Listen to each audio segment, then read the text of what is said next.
ഇടുക്കിയിലെ ജനങ്ങളെ സംബന്ധിച്ചിടത്തോളം മലയോര മേഖലയ്ക്ക് സംസ്ഥാന സർക്കാരിന്റെ ഓണസമ്മാനമായി കരുതാവുന്നതാണ്.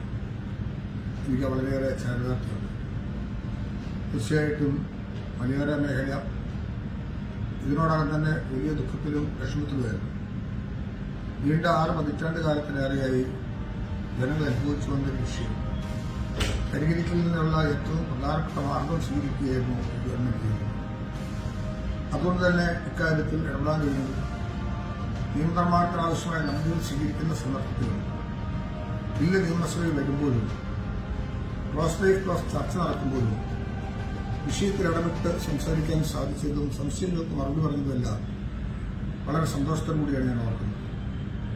ഞങ്ങൾ നടത്തിയ വാദഗതികൾ ശരിയാണെന്ന് ഒരുപക്ഷെ ബില്ലിനെ സംശയദൃഷ്ടിയോടെ കണ്ടവർക്ക് പോലും നിയമസഭയിൽ അംഗീകരിക്കാൻ കഴിഞ്ഞു എന്നുള്ളത് അഭിമാനകരമായിരുന്നു.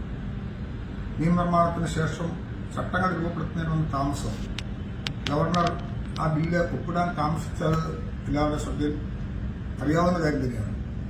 പക്ഷെ തുടർന്നുള്ള നാളുകളിൽ ഒട്ടേറെ കാര്യങ്ങൾ ചർച്ച ചെയ്യപ്പെട്ട നിയമവിദഗ്ധരുമായിട്ടും പല തലത്തിലുള്ള പട്ടയങ്ങളുള്ളതുകൊണ്ടും ഒരു തലത്തിലും ജനങ്ങൾക്ക് ദോഷമുണ്ടാകാതിരിക്കാൻ പഴുതുകൾ എല്ലാം അടച്ച് ഈ ചട്ടം രൂപപ്പെടുത്തണം എന്നുള്ളതുകൊണ്ടാണ് അല്പ താമസം നേരിട്ടത്. എങ്കിലും ഇന്ന് ഏറെ ചാരിതാർത്ഥ്യകരമായ ദിവസമായി ഞാൻ എന്റെ മനസ്സിൽ കണക്കൂടുന്നു.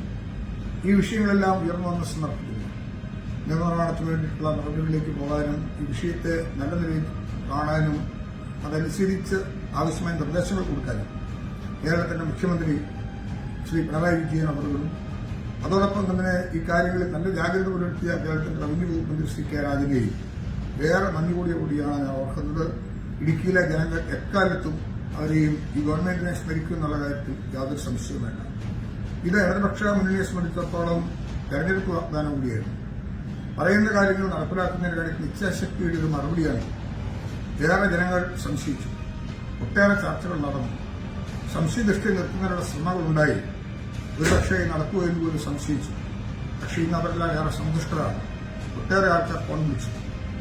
ഇത് കേരളത്തിലെ ജനങ്ങൾ പൊതുവെ സ്വീകരിക്കുമ്പോഴും ഇടുക്കിയിലെ ജനങ്ങൾ പ്രത്യേകമായും ഏറെ സന്തുഷ്ടരായിത്തീരുന്നത് ഇക്കാര്യത്തിൽ കൂടുതൽ ജനങ്ങളെ ബാധിക്കുന്ന പ്രശ്നം ഉണ്ടായിരുന്ന ഒരു ജില്ല എന്ന നിലയിലാണെന്ന് എനിക്ക് നന്നായി അറിയാം.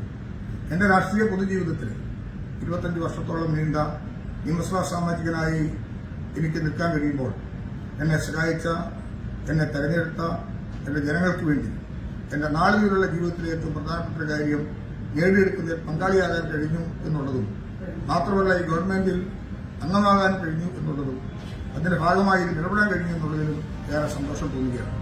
ഇതോടൊപ്പം മുൻ മന്ത്രി ശ്രീ എം എം മണിയാശാന്റെയും ഇടതുപക്ഷ മുന്നണി നേതാക്കന്മാരുടെയും എല്ലാം വലിയ ഇടപെടലുകളും സ്വാധീനവും ഇക്കാര്യത്തിലുണ്ടായി എന്നുള്ളത് ആർക്കാണ് വിസ്മരിക്കാൻ സാധിക്കുക? അതുകൊണ്ട് തന്നെ ഈ ചട്ടങ്ങളെല്ലാം രൂപപ്പെടുത്തുന്ന സന്ദർഭത്തിൽ ഇതിനോടനുബന്ധമായി നിന്ന് ചർച്ചകളിൽ പങ്കെടുത്ത എല്ലാവരെയും പ്രത്യേകമായി ഞാൻ ഓർക്കുന്നു. ഇവിടെ കാണേണ്ടതായിട്ടുള്ളത് 1500 സ്ക്വയർ ഫീറ്റ് വരെയുള്ള വീടുകൾ, കൊമേഴ്സ്യൽ ഇൻസ്റ്റിറ്റ്യൂഷൻസ്, അതെല്ലാം ഇതിന്റെ റെഗുലറൈസേഷൻ ഫീസിൽ നിന്ന് ഒഴിവാക്കണം എന്നുള്ള നിലയായിരുന്നു ആദ്യം വന്നതെങ്കിൽ ക്യാബിനറ്റിൽ ഇത്തരം കാര്യങ്ങൾ ചർച്ച നടന്നപ്പോൾ അതിലിടപെടാനും സംസാരിക്കാനും കഴിഞ്ഞത് ഞാൻ ഈ സന്ദർഭത്തിൽ ഓർക്കുകയാണ്. 3000 സ്ക്വയർ ഫീറ്റ് വരെയുള്ള കൊമേഴ്സ്യൽ ബിൽഡിംഗുകൾ ഒഴിവാക്കണം എന്നുള്ള ആവശ്യം മുഖ്യമന്ത്രിയും അതോടൊപ്പം തന്നെ ക്യാബിനറ്റും തന്റെ വാദങ്ങളോട് യോജിച്ച സന്ദർഭം ഞാൻ വളരെ അഭിമാനപൂർവ്വം ഈ സന്ദർഭത്തിൽ ഓർക്കുന്നു.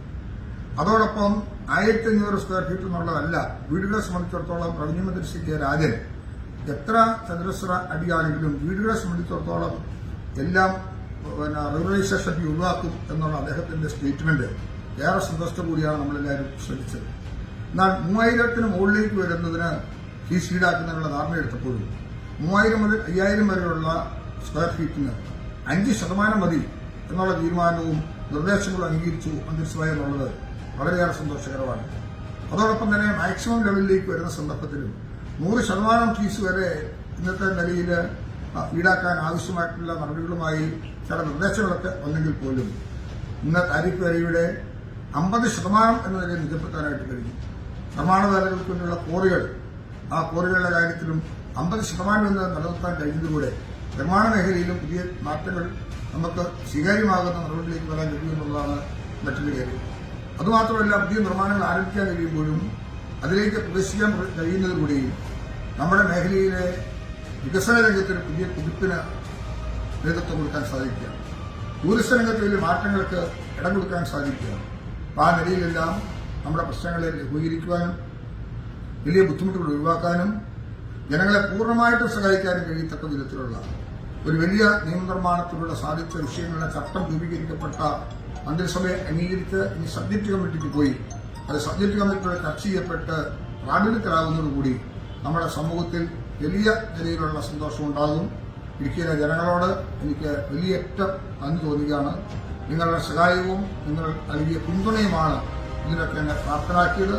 ഞാൻ ഈ ഗവൺമെന്റിനോടും പ്രത്യേകിച്ച് ബഹുമാനായ മുഖ്യമന്ത്രിയോടും റവന്യൂ മന്ത്രിയോടും ഇടുക്കിയിലെ ഒരു ജനപ്രതിനിധി എന്ന നിലയിൽ കൂടിയുള്ള നന്ദി രേഖപ്പെടുത്തുകയും നിങ്ങളേവരുടെയും സന്തോഷത്തിലും ഇത്തരം കാര്യങ്ങളിലും നമ്മുടെ സ്കൂളുകൾ, ആരാധനാലയങ്ങൾ, പൊതുസ്ഥാപനങ്ങൾ അതിലെല്ലാം നമുക്ക് ഇതിന്റെ രജിസ്ട്രേഷൻ ഫീസ് ഒഴിവാക്കാനായിട്ട് സാധിച്ചു. അങ്ങനെയുള്ള പൊതുവിഷയങ്ങളിലെല്ലാം ഏവർക്കും സ്വീകാര്യമായ നിലപാടുകൾ സ്വീകരിച്ചുകൊണ്ടാണ് ഈ ചട്ടങ്ങൾ രൂപപ്പെടുത്താൻ സാധിച്ചിട്ടുള്ളത്. ഇതിനെല്ലാം സാക്ഷ്യം വഹിക്കാൻ കഴിഞ്ഞതിലുള്ള ഏറെ സന്തോഷം എനിക്കുണ്ട്. അഭിമാനകരമായ ഒരു നേട്ടം നമ്മുടെ രാഷ്ട്രീയ ജീവിതത്തിൽ, പൊതുജീവിതത്തിൽ ഏതെന്ന് ചോദിച്ചാൽ ആദ്യം ഞാൻ ഉയർത്തി കാണിക്കുന്നത് 1964 ഭൂപതി ഭേദഗതി നിയമം. അത് ആവശ്യമായ ചട്ടങ്ങൾ രൂപീകരിച്ച സന്ദർഭത്തിൽ ജനങ്ങളുടെ ബുദ്ധിമുട്ടുകൾ പരമാവധി കുറച്ച് പൂർണ്ണമായും അവരെ സഹായിക്കാൻ കഴിഞ്ഞ ഒരു വിഷയം അതിലിടപെടാൻ കഴിഞ്ഞതാണ് എന്ന് ഞാൻ ഈ സന്ദർഭത്തിൽ ഓർക്കുകയാണ്. എല്ലാവിധമായ ആശംസകൾ നേരട്ടെ. കൃത്യമായി ഏവർക്കും ഒരിക്കൽ കൂടി എന്റെ സ്നേഹപരമായ ഓണാശംസകൾ കൂടി നേരുന്നു. നന്ദി, നമസ്കാരം.